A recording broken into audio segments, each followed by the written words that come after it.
often the formula will be immediately, that things will look better immediately, but it takes a couple of weeks before you realise that the child is now developing other symptoms. As I said earlier in another talk, it can take a while for that immune reaction, the memory to happen and for the reactions to start. And sometimes after 2 weeks, things get so much worse that they go back to full breastfeeding, and they've been expressing meanwhile in order to keep their supply up. Any breast milk is useful to have, and sometimes donor breast milk can be one of the things.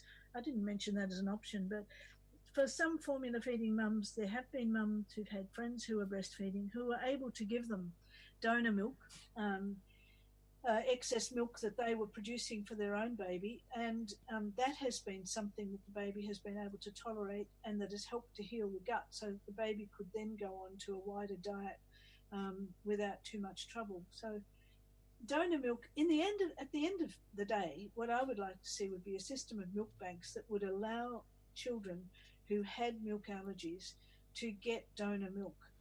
Even with the breastfeeding mothers, sometimes when the baby's reacting to their own milk, the babies won't react to donor milk because each mother's milk is so unique. So I see a need for milk banks and for donor milk and milk sharing in all of this allergy population that we're dealing with in Western countries now. Yep. Do you know of any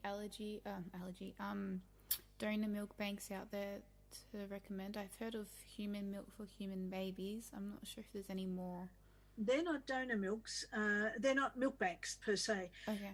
Milk banks, if they're set up formally, tend to be for small sick babies in hospitals, and they tend to pasteurize the milk, which is fine for short-term use, but we don't know how it would go for 6 months of pasteurized breast milk as yet. No one's done that experiment. But they're milk sharing enterprises. There's human milk for human babies, and there's Eats on Feet was another one that was out there.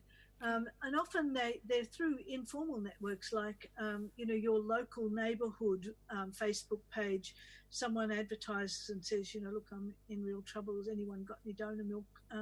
And someone will pop up because, again, the demographic that's out there on Facebook is usually your advantaged mothers, and in Western countries it's advantaged educated mothers who are breastfeeding. Unfortunately, that's seen as not seen as the case. People presume that they're the ones who bottle feed. The poor people in Asia presume that the wealthy breastfeed, and they don't at all. So I think myself, milk sharing is, you've got to be common sense about it.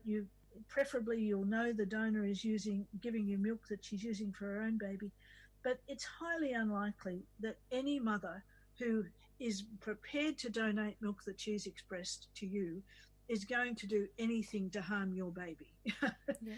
Her milk may not agree with your baby. There's always that possibility, but again, it's very unlikely. Most human babies tolerate human milk from any source. But again, you use your common sense, and if you have a bad feeling about it, then you don't do it. But if you just have a reactive, I could never do that, then I think perhaps you need to sort of stop and think about where that's coming from. Why do you think that human milk is icky when cows don't shower every day? And cows, if you knew how cow's milk is treated, you wouldn't be drinking it. Why are you worried about breast milk from a mother? The issues that come up are all usually ridiculous, and it's just an unfamiliarity factor. It's a kind of, well, I didn't know you could do that factor. But in fact, human milk has been used as medicine through the ages and across every culture. And we're the exceptions because we have been captured by a commercial industry that basically has written the language and told us what to think about infant feeding. Yep. Great. So I think we've been through all of the questions. I haven't asked all of them, but you've covered them all. And it's been more than an hour. Are you happy to end the podcast here? I'll just say a little bit about toddler formulas. Yeah, sure. Because we didn't specifically say that. Basically, toddler formulas are not complete formulas. So if you are still needing to use infant formula, you should make sure it is an infant formula, and by 12 months you should move on to a good family diet. And that can include cow's milk in a wide variety of forms, and it can certainly include water. We want babies by 12 months to be eating food, drinking water without sweeteners.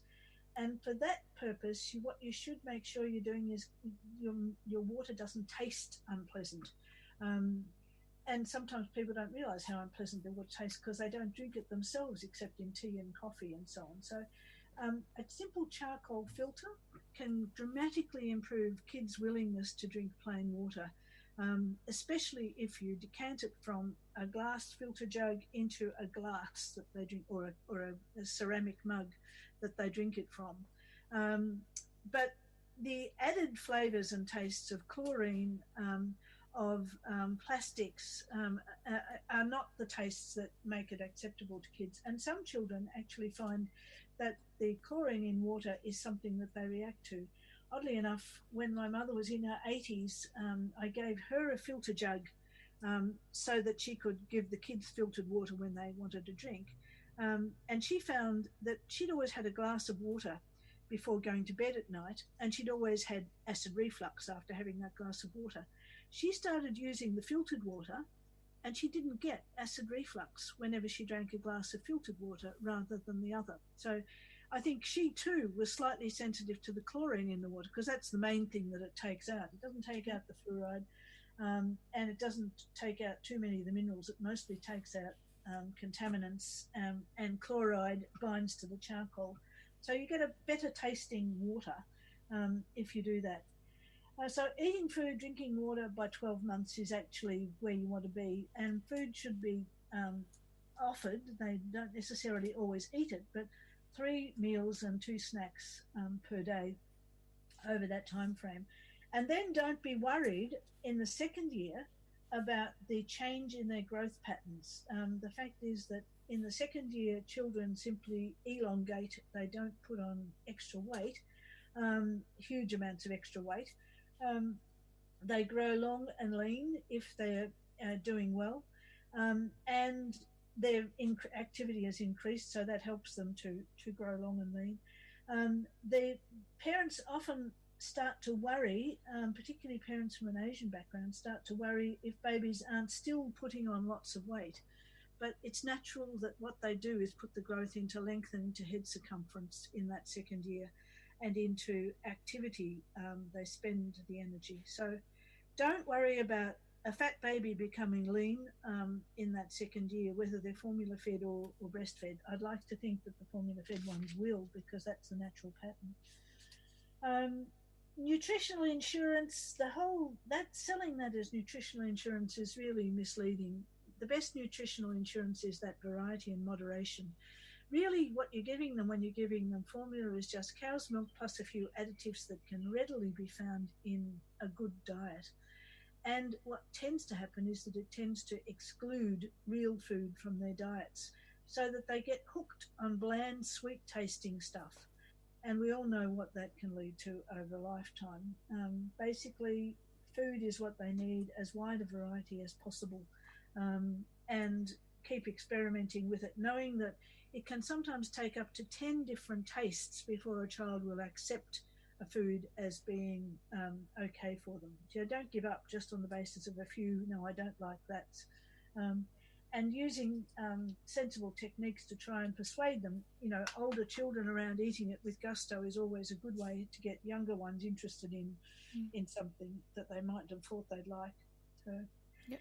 Otherwise, babies that are formula fed will have more problems, whether that's something that's immediately obvious or not. But there's no need to beat yourself up about it. As I've said before, and we'll say again, where you are with feeding your baby and what happens with your baby's feeding is very much not something that you are responsible for. That in fact, you have been put in situations that result in this situation where you now are. You may think you made a free choice, but I'd lay long odds that anyone who thinks that and who reads Milk Matters will realise how little informed their choice was. And I think the choice is not really there if in fact you are not able to breastfeed for whatever reason. you didn't have a choice at all. And if you had to go back to work, you didn't have a choice either about introducing bottles, unless you could have had a wet nurse on tap, which very few of us do these days. One of those things, you're not the guilty person in all of this. The society we live in has created a situation in which children are getting less than the best. And I'm not going to pretend to you that I think that formula feeding doesn't have consequences, because it does.